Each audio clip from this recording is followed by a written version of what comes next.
E nós temos também a necessidade de qualificação daqueles que estão dentro da área, né? Quando eu dou aula de administração, e eu começo muitas vezes, enquanto coordenador, com turma de primeiro período, eu digo para eles, né, das grandes áreas que existem, logística, financeira, RH, administração da produção, que é o PCP, etc., e tal, e muitas outras aí.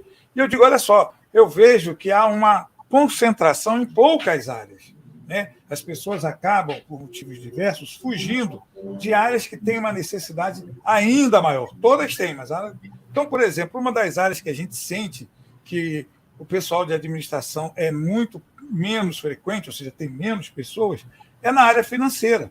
Na área financeira, a gente está com muitas formações, né, que não são, inclusive, específicas. Por quê? Porque o administrador ele opta por outras áreas e deixa uma área que é um filé mignon, que está crescendo cada vez mais, né, e deve crescer ainda mais. Está vindo aí o mercado cada vez mais exigente, e agora nós vamos ter a moeda somente digital, os investimentos.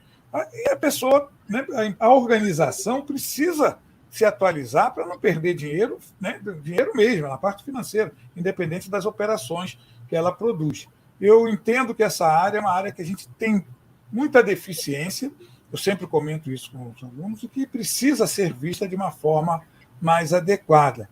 O meu caro presidente, que já atuou muito, tanto na área pública quanto na área privada, eu acho que esse é um grande espaço também que a gente às vezes deixa, que é a área pública. Como é que vê quais seriam os caminhos para que o administrador ou o futuro administrador, né, ou as pessoas que vão estudar as ciências da administração, porque é todo, né, um campo que a gente tem para atuar, poderiam buscar alternativas para ocupar esses espaços? Eu vejo que o conjunto dos professores e o próprio MEC discutem muito as questões de diretrizes curriculares, como é que se faz para o ensino da administração, etc. Mas a gente mantém um vício que advém do serviço público, desde quando essa profissão de fato foi criada, em 1938, quando se criou um órgão chamado DASP, Departamento Administrativo do Serviço Público, que tinha como profissional típico, veja bem, era o maior salário da administração por concurso público, com prova de títulos, etc.,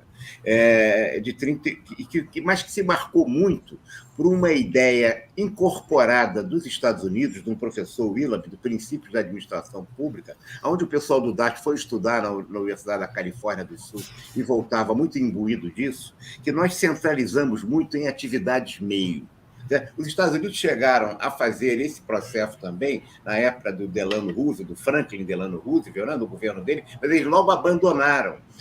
E a formação do profissional de administração, hoje, tanto na iniciativa privada quanto para o serviço público, ficou muito contaminado por um equívoco que é ensinado, que é uma divisão muito exacerbada entre atividade fim e atividade meio. Portanto, eu acho que um campo de oportunidade profissional que existe, importante, isso está chegando pouco a pouco, por uma tentativa aqui ou ali, mas não é uma decisão deliberada, intencional, propositada de fazê-lo, que é a gestão efetiva de atividade fim. Por exemplo, os Correios, nós temos aqui um colega dos Correios, que é o Cadu, né? Nós temos uma experiência muito boa na escola de Correios, que começou a formar profissionais de gestão em administração de Correios para entender as necessidades da empresa, porque você não tinha essa especialização. A Petrobras, durante muito tempo, não sei se faz hoje, ela fazia, depois do concurso para os administradores, ela fazia um curso de 1 ano de capacitação ao profissional de gestão, ao profissional de administração, em gestão e todas as técnicas. Então, a gente forma muito para atividade meio, que é importante e fundamental.